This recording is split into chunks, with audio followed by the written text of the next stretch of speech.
வாணியம்பாடி அருகே தந்தையை மகன் கொலை செய்த சம்பவம் அதிர்ச்சியை ஏற்படுத்தியுள்ளது. பெரியபேட்டை பகுதியைச் சேர்ந்த லோகநாதன் தனது மகன் ஹரிஷ்குமாருடன் வாடகை வீட்டில் வசித்து வந்தார். ஹரிஷ்குமார் கடந்த சில ஆண்டுகளாக மனநல பிரச்சினைக்காக சிகிச்சை பெற்று வந்ததாக கூறப்படுகிறது. நேற்று இரவு தந்தை மகன் இடையே தகராறு ஏற்பட்டதாக கூறப்படும் நிலையில் அதிகாலை வீட்டில் தூங்கிக் கொண்டிருந்த தந்தையை கத்தியால் சரமாரியாக வெட்டி ஹரிஷ்குமார் கொலை செய்ததாக போலீசார் தெரிவித்தனர். பின்னர் தந்தையின் உடல் அருகே அவர் தூங்கியிருந்ததும் விசாரணையில் தெரிய வந்தது. தகவல் அறிந்து வந்த போலீசார் உடலை கைப்பற்றி அரசு மருத்துவமனைக்கு அனுப்பி வைத்தனர். ஹரிஷ்குமார் கைது செய்யப்பட்டு சிறையில் அடைக்கப்பட்டார். பல ஆண்டுகளாக இருந்த முன்விரோத பகையால் ரவுடி ஒருவர் கொலை செய்யப்பட்டார். பல நாட்களாக காத்திருந்து சம்பவம் செய்தவரும் கைது செய்யப்பட்டார். பெரியபாளையம் அருகே ரவுடி கொலை செய்யப்பட்ட வழக்கில் முக்கிய குற்றவாளியை போலீசார் கைது செய்தனர். அரியப்பாக்கம் கிராமத்தைச் சேர்ந்த கோகுல் என்பவர் ஊருக்கு ஒதுக்குப்புறமாக உள்ள முட்புதரில் சடலமாக மீட்கப்பட்டார். இது தொடர்பாக தண்டுமா நகர் பகுதியைச் சேர்ந்த சிவக்குமார், தீனா, பேரரசு, தியாகராஜன் ஆகிய 4 பேர் கைது செய்யப்பட்ட நிலையில் தலைமறைவாக இருந்த முக்கிய குற்றவாளியான முத்துராஜ் என்பவரையும் போலீசார் கைது செய்தனர். முன்விரோதம் காரணமாக இந்த கொலை நிகழ்ந்துள்ளதாக போலீசார் தெரிவித்தனர்.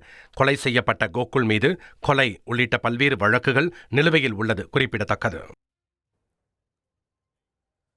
தண்ணீர் தொட்டியில் பாம்பு வளர்த்த நபர் வனத்துறைக்கு கிடைத்த தகவலின்படி கைது. சங்கரன்கோவில் அருகே மண்ணுளி பாம்பை விற்பனைக்காக பதுக்கி வைத்திருந்த நபர் கைது செய்யப்பட்டார். தென்காசி மாவட்டம் ராமலிங்கபுரம் கிராமத்தைச் சேர்ந்த இளையரசன் என்பவர் தனது மாமனார் வீட்டில் தண்ணீர் நிரப்பும் ட்ரம்மில் மண் நிரப்பி மண்ணுளி பாம்பை மறைத்து வைத்திருந்ததாக கூறப்படுகிறது. இதுகுறித்து கிடைத்த தகவலின் பேரில் அங்கு வந்த வனத்துறையினர் பாம்பை மீட்டு இளையரசனை கைது செய்து சிறையில் அடைத்தனர். கோவிலில் உள்ள சிலைகளில் இருந்த பொருட்களை திருடிவிட்டு சிலைகளை காட்டுப்பகுதியில் மர்ம கும்பல் வீசிச் சென்றுள்ளது. செங்கல்பட்டு மாவட்டம் மதுராந்தகம் அருகே வரதராஜ பெருமாள் கோவிலில் பல லட்சம் மதிப்பிலான பூஜை பொருட்கள் திருடு போன சம்பவம் அதிர்ச்சியை ஏற்படுத்தியுள்ளது. கோயில் கதவை உடைத்து உண்டியல் பணம் மற்றும் வெள்ளி கிரீடம் உள்ளிட்ட பொருட்கள் திருடப்பட்ட நிலையில் அங்கிருந்த சில சிலைகள் அருகில் உள்ள காட்டுப்பகுதியில் வீசப்பட்ட நிலையில் கண்டெடுக்கப்பட்டன. இந்த சம்பவம் குறித்து போலீசார் விசாரணை நடத்தி வருகின்றனர். கேரள மாநிலம் சங்கனாச்சேரியில் உள்ள அரசு பள்ளிக்குள் தலைக்கு ஏறிய மதுபோதையில் நுழைந்த நபர் ஆசிரியர்களையும் மாணவர்களையும் அச்சுறுத்திய சம்பவம் பரபரப்பை ஏற்படுத்தியது. பள்ளிக்கூடத்தில் இதுபோன்று நடந்து கொள்ளக்கூடாது என அறிவுறுத்திய ஆசிரியர்களை குச்சியால் தாக்க முயன்றதால் பள்ளி நிர்வாகம் சார்பில் போலீசில் புகார் அளிக்கப்பட்டது. சம்பவ இடத்திற்கு வந்த போலீசார் சுமார் 1 மணி நேரமாக போதையில் சுற்றித் திரிந்த நபரை பிடித்துச் சென்றனர். அரசு ஊழியர் ஒருவரின் மோசடி வெளிச்சத்திற்கு வந்துள்ளது.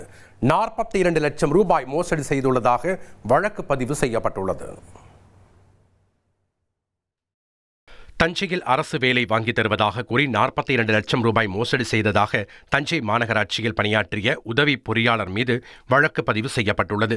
செல்வி என்பவரின் மகன் மற்றும் மகளுக்கு வேலை வாங்கித் தருவதாக கூறி 2021ஆம் ஆண்டு முதல் 2025ஆம் ஆண்டு வரை பல தவணைகளில் உதவி பொறியாளர் பணம் பெற்றதாக புகார் அளிக்கப்பட்டுள்ளது. மேலும் பணம் உதவி பொறியாளரின் மகள் வங்கிக் கணக்கில் செலுத்தப்பட்டதாக கூறப்படுகிறது. பாதிக்கப்பட்ட செல்வியின் புகாரின் பேரில் மாவட்ட குற்றப்பிரிவு போலீசார் உதவி பொறியாளர் மற்றும் அவரது மகள் மீது வழக்கு பதிவு செய்து விசாரணை நடத்தி வருகின்றனர். சென்னை சவுகார்பேட்டையில் நகைப்பட்டறையில் சிலிண்டர் வெடித்து விபத்தில் உரிமையாளர் உயிரிழந்த நிலையில் அதிர்ச்சி அளிக்கும் சிசிடிவி காட்சி வெளியாகியுள்ளது.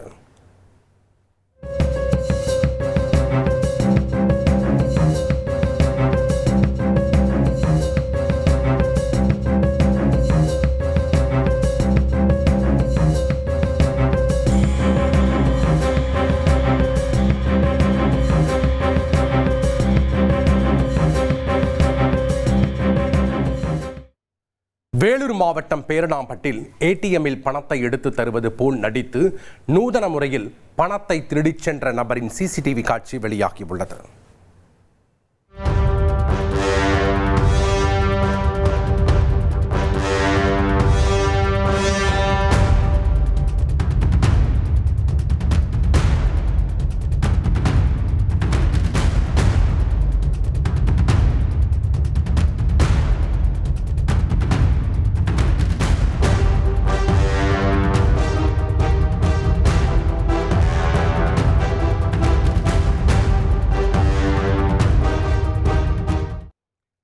ஜம்மு காஷ்மீர் மாநிலம் பந்திப்போரா மாவட்டத்தின் மையப்பகுதியில் உள்ள சந்தையில் ஒரு கட்டிடத்தில் பயங்கர தீ விபத்து ஏற்பட்டது. கொழுந்து விட்டு எரிந்த தீயால் அந்த பகுதியில் பெரும் பதற்றம் ஏற்பட்ட நிலையில் நீண்ட நேரம் போராடி தீயணைக்கும் பணியில் தீயணைப்பு துறையினர் ஈடுபட்டனர். இதைத் தொடர்ந்து அந்த பகுதி முழுவதும் கரும் புகை மண்டலமாக காட்சியளித்தது.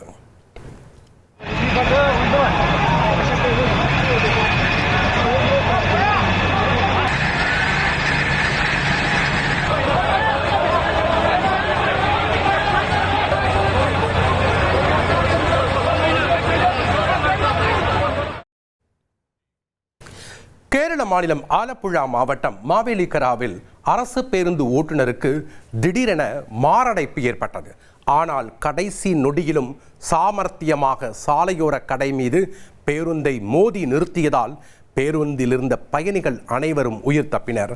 உடனடியாக ஓட்டுநர் மருத்துவமனையில் அனுமதிக்கப்பட்டாலும் அவர் உயிரிழந்த சம்பவம் சோகத்தை ஏற்படுத்தியுள்ளது.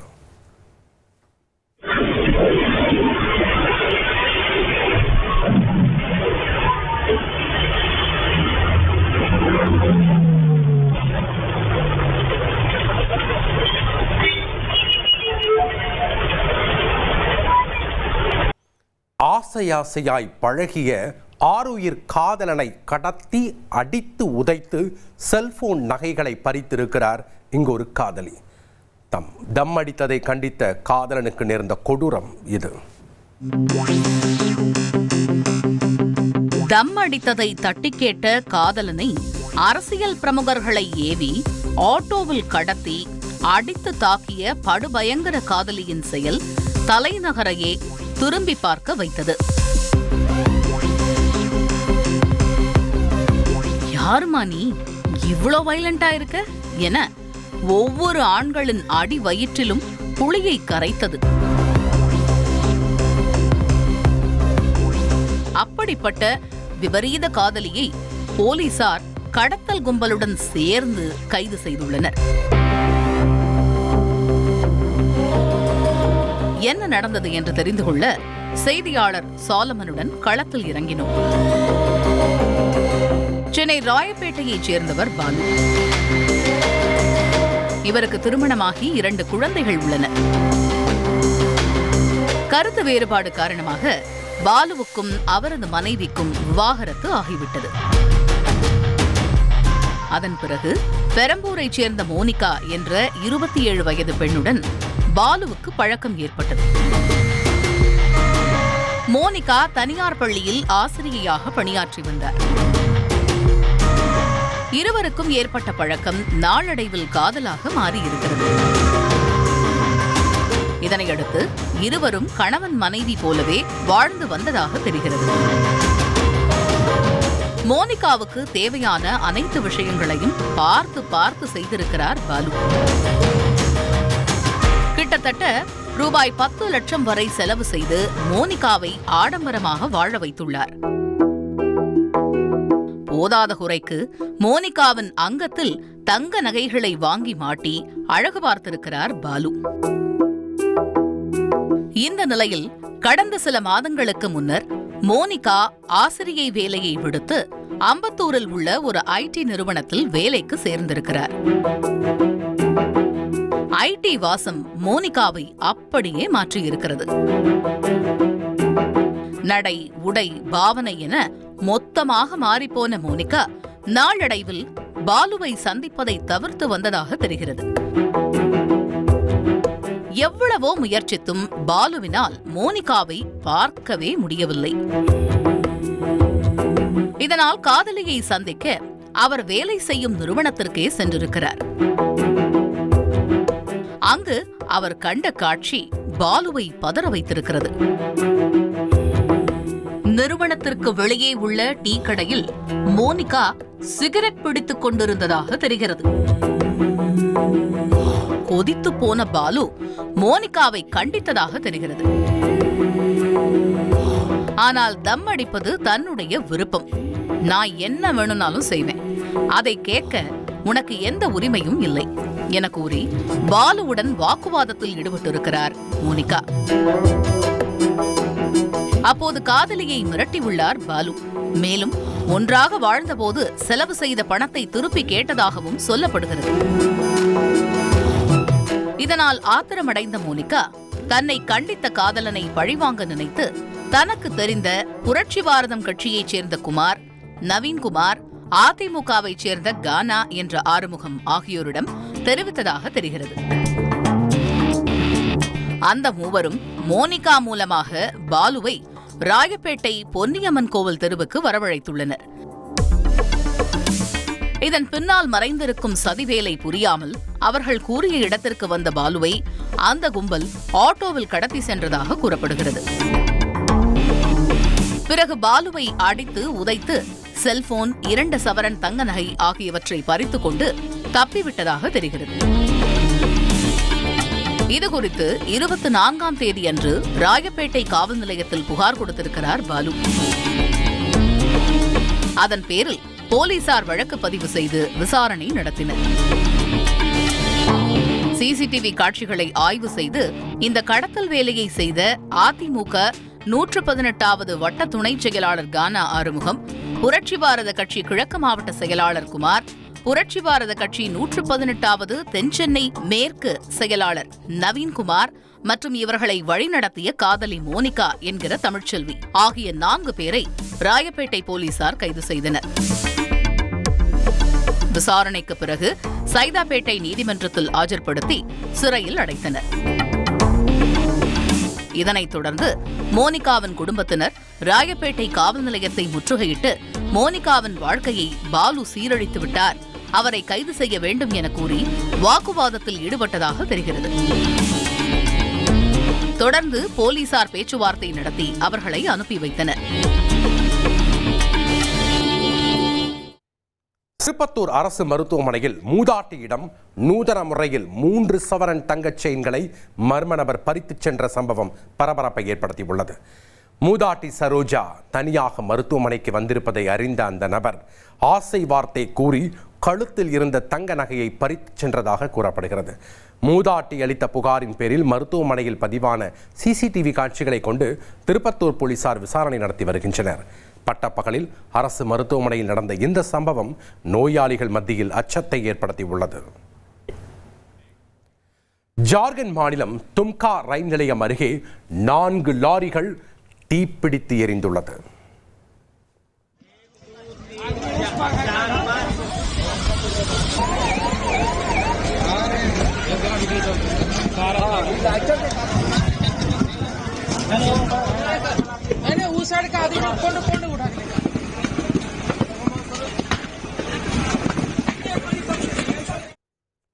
சிகரெட் எரிவாயு லைட்டர் ஏற்றிச் சென்ற லாரி மற்றொரு லாரியுடன் மோதி தீ விபத்து ஏற்பட்டது.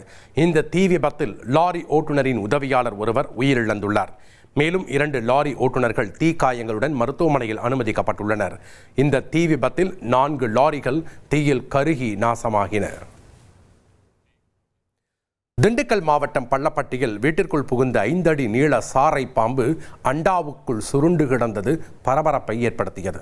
தகவல் அறிந்து வந்த தீயணைப்பு வீரர்கள் பாம்பை லாவகமாக பிடித்து வனத்துறையிடம் ஒப்படைத்தனர்.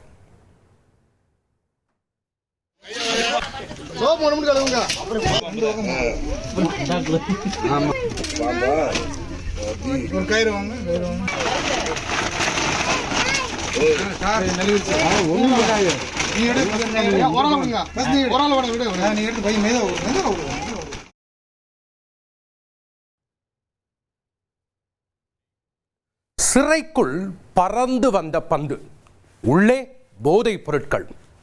எங்கு நடந்தது? மதுரை மத்திய சிறை வளாகத்திற்குள் கிடந்த கருப்பு டேப் சுற்றப்பட்ட பந்தில் போதைப் பொருட்கள் இருந்த சம்பவம் பரபரப்பை ஏற்படுத்தியுள்ளது. வெளியே இருந்து சிறை வளாகத்தில் வீசப்பட்ட பந்தை சோதனை செய்த போது அதில் கஞ்சா, புகையிலை தூள் மற்றும் போதை மாத்திரை இருந்ததாக கூறப்படுகிறது. போதைப் பொருட்கள் யாருக்காக, எங்கிருந்து வீசப்பட்டது என்பது குறித்து போலீசார் விசாரணையை முடுக்கிவிட்டுள்ளனர். அடுக்குமாடி குடியிருப்பில் முகமூடி அணிந்து வந்த நபர்கள், குழப்பத்தால் அவர்கள் செய்த காரியம் என்ன? மயிலாடுதுறையில் உள்ள அடுக்குமாடி குடியிருப்பில் வித்தியாசமான முறையில் பைக்கை 3 நபர்கள் திருடிச் சென்ற சம்பவம் பரபரப்பை ஏற்படுத்தியுள்ளது. நள்ளிரவில் முகமூடி அணிந்து வந்த 3 பேர் 2 பைக்கை திருடிச் சென்றனர். சிறிது நேரம் கழித்து அந்த வாகனங்களை அதே இடத்தில் நிறுத்திவிட்டு மற்றொரு பைக்கை திருடிச் சென்றது சிசிடிவி கேமராவில் பதிவாகியுள்ளது. முகமூடி அணிந்த 3 பேர் குறித்து போலீசார் தீவிர விசாரணை நடத்தி வருகின்றனர்.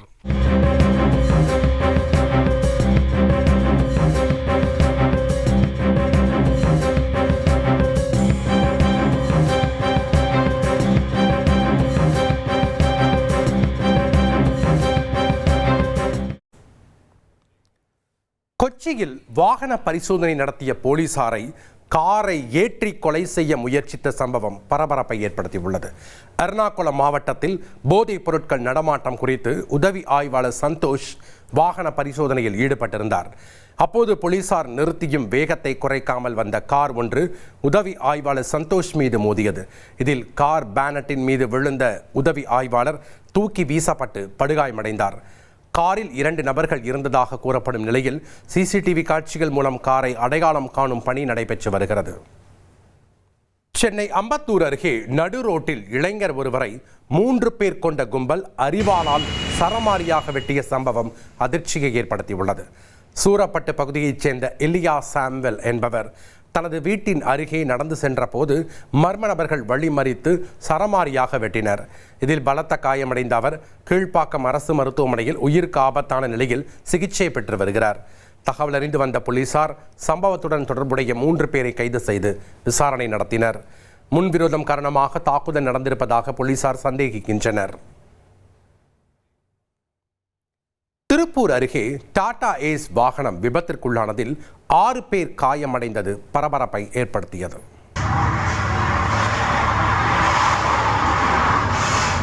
திருப்பூர் மாவட்டம் ரங்கம்பாளையம் பைபாஸ் சாலையில் கான்கிரீட் வேலைக்கு ஆட்களை ஏற்றிச் சென்ற டாடா ஏஸ் வாகனம் கட்டுப்பாட்டை இழந்து அரிசி கடை மீது மோதி விபத்திற்குள்ளான காட்சிதான் இது. 10க்கும் மேற்பட்ட தொழிலாளர்களை ஏற்றிச் சென்ற நிலையில் விபத்தில் ஓட்டுநர் கன்னியப்பன் மற்றும் 5 பெண்கள் படுகாயம் அடைந்தனர். காயமடைந்தவர்கள் ஆம்புலன்ஸ் மூலம் தாராபுரம் அரசு மருத்துவமனைக்கு அனுப்பி வைக்கப்பட்டனர். சம்பவம் குறித்து போலீசார் வழக்கு பதிந்து விசாரணை நடத்தி வருகின்றனர். விழுப்புரம் அருகே தேசிய நெடுஞ்சாலையில் எண்ணெய் பெட்டிகள் ஏற்றிச் சென்ற லாரி கவிழ்ந்து விபத்திற்குள்ளானது. விழுப்புரம் மாவட்டம் பாப்பனம்பட்டு அருகே திருச்சி சென்னை தேசிய நெடுஞ்சாலையில் சமையல் எண்ணெய் ஏற்றிச் சென்ற லாரி கட்டுப்பாட்டை இழந்து கவிழ்ந்தது. இதில் 9 லட்சம் ரூபாய் மதிப்புள்ள எண்ணெய் பெட்டிகள் சாலையில் சிதறின. ஓட்டுநர் சிறிய காயங்களுடன் உயிர் தப்பிய நிலையில் போலீசார் லாரியை அப்புறப்படுத்தி போக்குவரத்தை சீரமைத்து விசாரணை நடத்தி வருகின்றனர். 45 வயது காதலியை கொன்று தண்டவாளத்தில் வீசியிருக்கிறார் இங்கொரு 65 வயது முதியவர். தகாத உறவை அம்பலப்படுத்தி விடுவதாக மிரட்டியதால் நடந்த கொடூரம் இந்த கொலை. கேரள மாநிலம் கொச்சி அடுத்துள்ள வைட்டிலா மேம்பாலத்திற்கு கீழே உள்ள ரயில் பாதை அன்று கிரைம் ஸ்பாட்டாக மாறியிருந்தது. தண்டவாளத்தின் அருகே முகம் சிதைந்து இரத்த காயங்களுடன் கிடந்த ஒரு பெண்ணின் சடலம்தான் மொத்த பரபரப்புகளுக்கும் காரணம். ஆரம்பத்தில் நடந்திருப்பது ரயில் மோதியதால் ஏற்பட்ட விபத்து மரணம் என்றே அனைவரும் நினைத்தனர். ஆனால் சடலத்தில் இருந்த காயங்களும் சடலம் கிடந்த வழித்தடம் பயன்பாட்டில் இல்லாமல் இருந்ததும் நடந்தது கொலையாக இருக்கலாமோ என்ற சந்தேகத்தை எழுப்பியது. உடனே சடலத்தை மீட்டு உடற்கூறாய்வுக்காக அனுப்பி வைத்த கேரள போலீசார் அந்த பகுதியில் இருந்த சிசிடிவி காட்சிகளை ஆய்வு செய்தனர். அதில் ஒரு பெண்ணும் ஆணும் சம்பவம் நடப்பதற்கு சில மணி நேரத்திற்கு முன் அந்த பகுதியில் காரிலிருந்து இறங்கி நடந்து செல்லும் காட்சிகள் போலீசாருக்கு கிடைத்தன.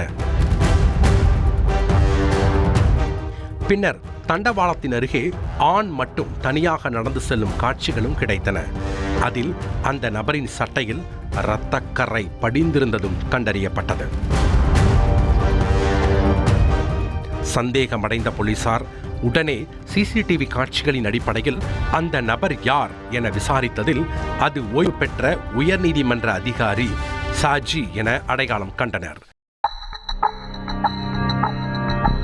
65 வயதான சாஜிக்கு 2 பிள்ளைகள் உள்ளனர். திருமணமாகி தனித்தனியே செட்டில் ஆகிவிட்டனர். இதனையடுத்து போலீசார் சாஜியை அழைத்து வந்து விசாரித்ததில் நடந்த பயங்கரத்தின் பின்னணி வெட்ட வெளிச்சமானது. கொல்லப்பட்டவர் கோட்டயத்தில் உள்ள சிங்கவனத்தைச் சேர்ந்த சுதா பேபி. 45 வயதான இவரும் சாஜியும் குடும்ப நண்பர்கள். அந்த பழக்கம் இருவருக்குள்ளும் திருமணத்தை மீறிய உறவாக மாறியதாக கூறப்படுகிறது. இதனால் இருவரும் அடிக்கடி தனிமையில் சந்தித்து பேசி பழகி வந்துள்ளனர். ஆனால் சமீப காலமாக சுதாவுக்கும் சாஜிக்கும் இடையே கருத்து வேறுபாடு காரணமாக பிரச்சனை ஏற்பட்டிருக்கிறது. ஒரு கட்டத்தில் இருவருக்குமான ரகசிய உறவை குடும்பத்தினரிடம் கூறப்போவதாக மிரட்டி வந்திருக்கிறார் சுதா. இதனால் பயந்து போன சாஜி சுதாவை தீர்த்து கட்ட திட்டம் போட்டிருக்கிறார். அதன்படி சம்பவத்தன்று இரவு சுதாவை வழக்கமாக சந்திக்கும் வைட்டிலா மேம்பாலத்திற்கு கீழ் வரவழைத்திருக்கிறார். அங்கே இருவருக்கும் இடையே மீண்டும் வாக்குவாதம் ஏற்பட்டிருக்கிறது. அப்போது ஆத்திரமடைந்த சாஜி சுதாவின் முகத்திலேயே தாக்கியிருக்கிறார். போதாத குறைக்கு அவரின் தலையை அருகிலிருந்த சுவற்றில் மோதி கொடூரமாக கொலை செய்திருக்கிறார். பின்னர் சடலத்தை தண்டவாளத்தில் போட்டுவிட்டு ரயில் மோதி இறந்ததைப் போல சித்தரித்திருக்கிறார். ஆனால் சடலம் வீசப்பட்ட எர்ணாகுளம் கோட்டயம் பாதையில் பல நாட்களாக எந்த ரயிலும் பயணிக்கவில்லை. காரணம், அந்த வழித்தடம் சர்வீஸில் இருந்துள்ளது. இது தெரியாமல் சாஜி அந்த வழித்தடத்தில் சடலத்தை வீசிவிட்டு நிம்மதியாக வீடு திரும்பியுள்ளார். நீண்ட நேரம் கழித்து அதிகாலை 4:30 மணியளவில் வைட்டிலா வழியாக சென்று கொண்டிருந்த அமிர்தா எக்ஸ்பிரஸில் இருந்த லோகோ பைலட் சடலத்தை பார்த்து ரயில்வே போலீசாரிடம் தகவல் தெரிவித்த பின்னரே உண்மை தெரிய வந்தது. இதனால் மொத்த பிளானும் சொதப்பிவிட சாஜியை போலீசார் கைது செய்து நடந்த கொலைக்கு வேறு ஏதேனும் காரணம் உள்ளதா என்று விசாரித்து வருகின்றனர்.